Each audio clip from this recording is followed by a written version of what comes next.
Welcome everyone! Let me show you this very exciting game between Magnus Carlsen and Vladimir Kramnik. Always great to see two legends of the game clash, the former world champion versus the, at the time, future world champion. And what's also interesting, they played an opening that's known as very solid and positional, where white is playing for stable but slight plus. But this game was nothing like that. Let's start this off. Carlsen had white and opened with d4, knight f6, c4, e6, knight to f3, and after d5, Carlsen played g3, so he wants to play the Catalan, which is interesting because at the time, Kramnik was considered the leading authority on the Catalan, so basically Carlsen tries to use Kramnik's favorite opening against him. Kramnik opted for the most dynamic continuation. He took on c4. Now when this was played, Kramnik and Carlsen actually shared the lead in the Tata Steel Tournament with 2 rounds to go, so clearly Kramnik didn't want to go for a solid draw. After bishop to g2, bishop b4 check was played, and the point of this is to lure the bishop to d2. The bishop is awkwardly placed on d2 and also it blocks the queen from protecting the d-pawn. Kramnik supported the bishop. Now taking on b4 would be a positional mistake, because the pawns take some important squares away, most importantly the c3 square from the knight, and also black's rook on a8 is now activated, which also means white's a rook cannot really get in the game very easily because then the a pawn would be hanging. So not taking, Carlsen played his knight to c3, which is a rare move actually. Carlsen must have felt that going for a sideline may throw Kramnik off. It continued castles, a3, again a rare move, but there was no way Kramnik was going to give up his bishop pair. Queen a4, simply regaining the pawn. Then c6 with a very clear point. After queen takes pawn, b5 was played with a tempo on the queen, and at a later time black can develop the light squared bishop to either b7 or a6. Queen to b3. Now if black goes bishop to a6, at least the queen isn't in the sights of the bishop. Kramnik did go for bishop a6, and now bishop to g5. White actually would like to trade this bishop off because it doesn't really have a good square. And also white wants to gain more control over c5, so it would help if black's bishop is lured to f6. After knight from b to d7, Carlsen did take, but Kramnik didn't want to compromise and actually recaptured with the pawn. He didn't have to do that. I can understand not taking with the knight, because after knight to e5, white does have some annoying pressure. But simply going bishop takes seems very reasonable. And after knight to e4, bishop e7, rook to c1 and queen to b6, black still looks fine, probably just equal.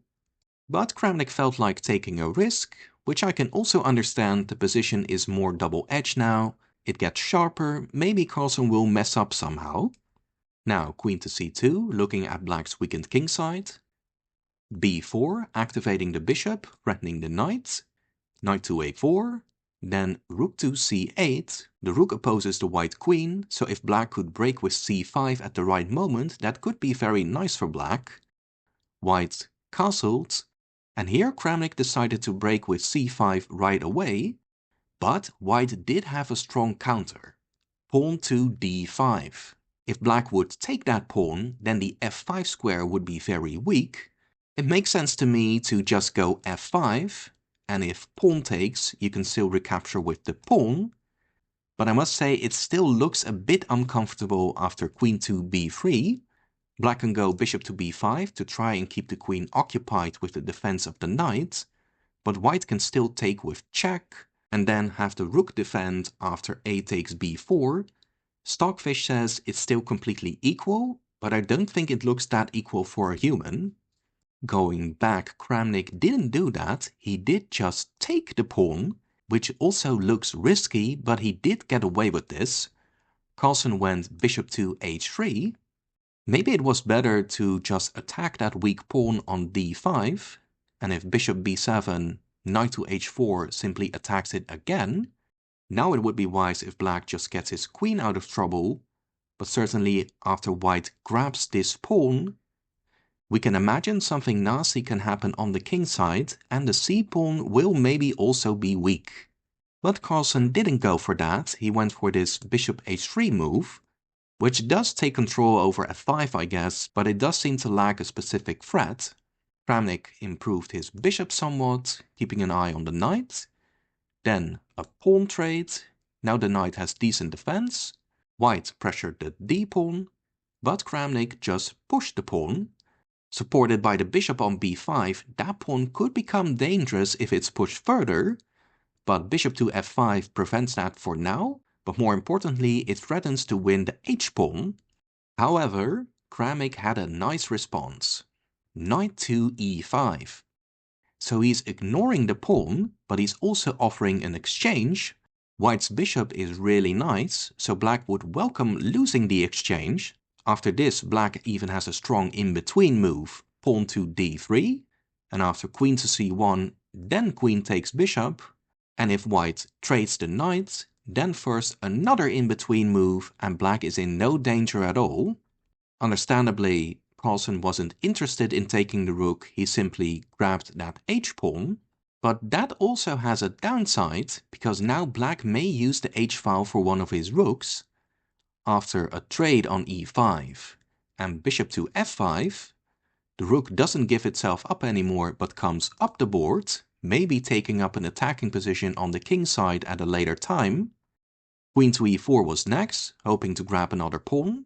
Black could simply defend with queen to c7, but I like what Kramnik did more. Rook to h8. Active defense. Black does use the opening of the h-file to his advantage, and the king may also use the f8 square if there's any danger. Queen takes pawn check. The bishop blocked. Queen to e4. And now, maybe somewhat unexpectedly, the rook returned to the e-file. Of course, this file is also attractive for the rook, and white also has that backward e-pawn. If black could one day take that e-pawn, then black would have a protected passed pawn. First though, there was queen g4 check, king to f8, and after bishop to e4, Kramnik really went all in here. He decided he was going to use his pawns and offered the exchange again with c4. But he appreciated that white really cannot take that rook anyway. Maybe white's best is queen to f5, counterattacking black's bishop, and after rook to e5, queen to f4, and rook from c to e6, simply drop the bishop back and white is okay. Of course, this doesn't give white any activity, but sometimes it's better to be solid and safe instead of active and losing. Carlsen did make a poor decision here. He did just take the rook, but what's his next move? He has a rook that's defending a stranded knight. He has another rook that's attacking a pawn that's defended.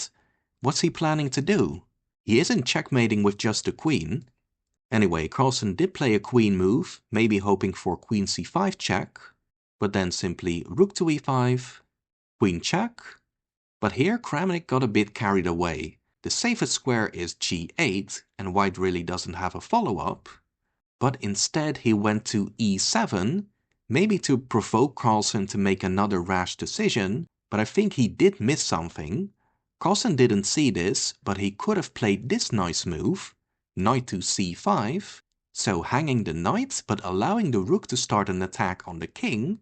After rook takes, rook a7 check, the bishop blocks, but then rook from d to a1, and if black tries to trade queens, then white doesn't have to do that but go queen to f4. Now queen e4 check and rook takes bishop check would open up the black king, which would be deadly, so queen to c8. Now objectively speaking, white doesn't have anything after queen e4 check and rook to e5, but black is tied up and cannot really threaten white either. But luckily for Kramnik, Carlsen didn't see this. In fact, he only made things worse. He tried e4, which looks a bit desperate, and it helps black, because black wanted a protected passed pawn, and after simply d3, he has just that. Now briefly, black cannot take the pawn, because then white has that knight c5 move again, this time with a tempo on the rook, and after rook to e5, rook a7 check is just winning. because after king to e8, queen h7 wins, and if king to d6, then there's knight b7 check, and after the trade, black is down material and the king looks ridiculous on d6. I guess Carlsen was hoping for that, but why would Kramnik bother? Just d3, past pawn should be pushed. Carlsen retreated the queen. Kramnik took a free pawn, and it got even better now. Carlsen simply blundered with knight to b6. He's losing anyway, but this is a bit embarrassing. After bishop to b7, the rook attacks the queen, but the queen also has to hang on to the knight. White cannot protect both. Queen f4 was played. The knight dropped. Carlsen took a pawn, but in doing that he abandoned the f-pawn, so rook to e2, targeting f2 and threatening with a quick mate. Rook to f1 was played to defend, but then Carlsen resigned anyway. Black has many good moves, but the most crushing is bishop to d4, attacking f2 again. And to top it off, White's king has no escape squares, and after, for example, rook from f to e1, simply bishop takes pawn, and after king to f1, bishop takes rook, and checkmate is coming very soon. Well played and a deserved win for Kramnik. Not a flawless game, but I did like how he really took the fight to Carlsen even though he had the black pieces. For example, by going g takes f6 on move 13, but also by giving up the h-pawn. Those moves were by no means forced, he did it because he wanted a fight, and that is of course what we want to see. I still very much like Kramnik's games, at least up until he started playing 1e4 and not really giving his best anymore, so I will definitely check out more of his games. If you enjoyed, please like and subscribe, it would really help me out. See you guys again soon, and take care.